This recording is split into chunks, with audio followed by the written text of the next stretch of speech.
Je vais donc montrer en quelques mots que le christianisme n'est rien d'autre qu'un plagiat déjà élaboré, que Jésus n'a jamais existé, que c'est un personnage inventé par Gamaliel et l'apôtre Paul.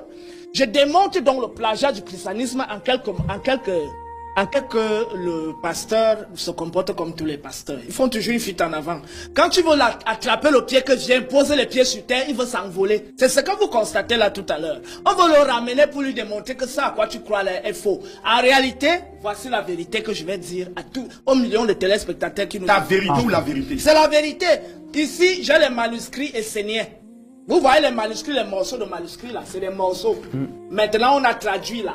Parce qu'il dit que ce que je lis, c'est des photocopies. Là, tout le monde voit les manuscrits.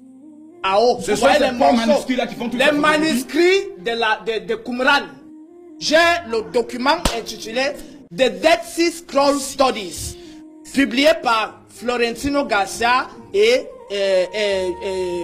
Scheller, Tech Scheller, qui ont produit ça en 1999, qui ont traduit dans le texte. Voici un extrait. À l'intérieur de cet extrait, vous allez retrouver « Je suis le Fils bien-aimé, je suis le Fils de Dieu ». Or, ces écrits datent de l'an 250 avant l'ère actuelle. Donc, ça date dès l'an 150 avant l'ère actuelle jusqu'en l'an 100. Là où je démontre donc que Gamaliel et Saul de Tarse, ce sont eux qui ont créé le christianisme, c'est qu'en réalité, le mouvement essénien était en conflit avec le mouvement pharisien. C'est sur la base de ce conflit que comme Gamaliel avait le pouvoir, il était rabbin, quand on dit rabbin, c'est le grand maître des Juifs. C'est lui qui avait le pouvoir.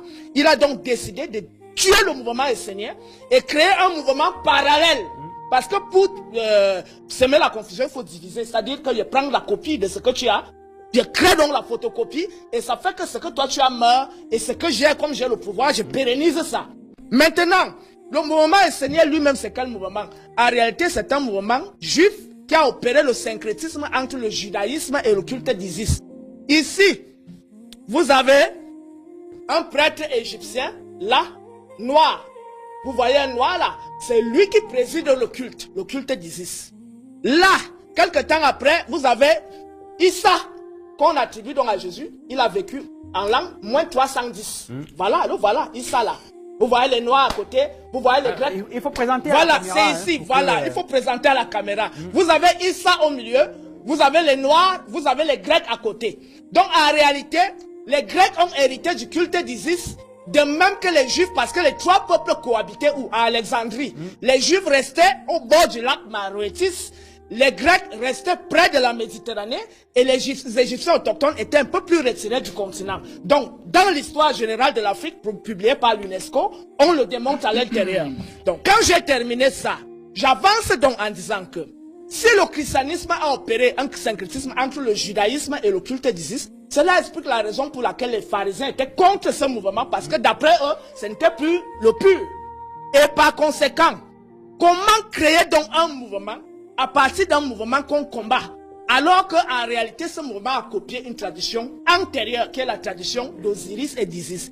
Je vais donc montrer en quelques mots que le christianisme n'est rien d'autre qu'un plagiat déjà élaboré, que Jésus n'a jamais existé, que c'est un personnage inventé par Gamaliel et l'apôtre Paul. Je démontre donc le plagiat du christianisme en quelques preuves, sur la base de quelques preuves. Donc je vais lire quelques extraits du livre des morts des Égyptiens, et je vais lire quelques extraits des textes des pyramides pour le démontrer. Voici le premier extrait. Le premier extrait dit... Monsieur permettez, non, calmez-vous. Calmez-vous, monsieur. Permettez que Todd puisse aller au bout de sa pensée. Ne vous agitez pas. Il faut vous calmer. Vous avez retrouvé l'extrait? Oui, c'est l'extrait que je suis en train de retrouver. Donc, voici l'extrait. Le premier extrait dit quoi? Vous allez lire dans la Bible exactement ce que je vais lire là.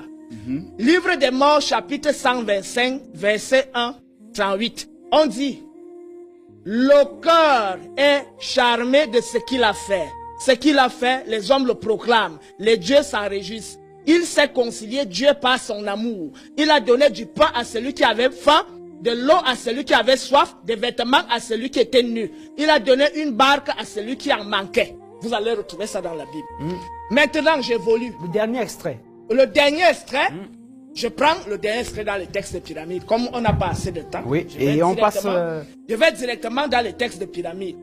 Mais permettez-moi de lire au moins 2. C'est-à-dire au moins 2 pour consolider ma thèse. Premier extrait. Celui-ci est mon fils bien-aimé en qui j'ai mis toute mon affection. Texte de pyramide, formule 1. Qui dit que celui-ci est mon fils aîné? C'est la déesse Céleste Nout qui dit celui-ci est mon fils. Parce qu'on dit, voici ce qu'on dit. Parole. Celui-ci, c'est qui? C'est mis pour qui? Jésus? Le fils.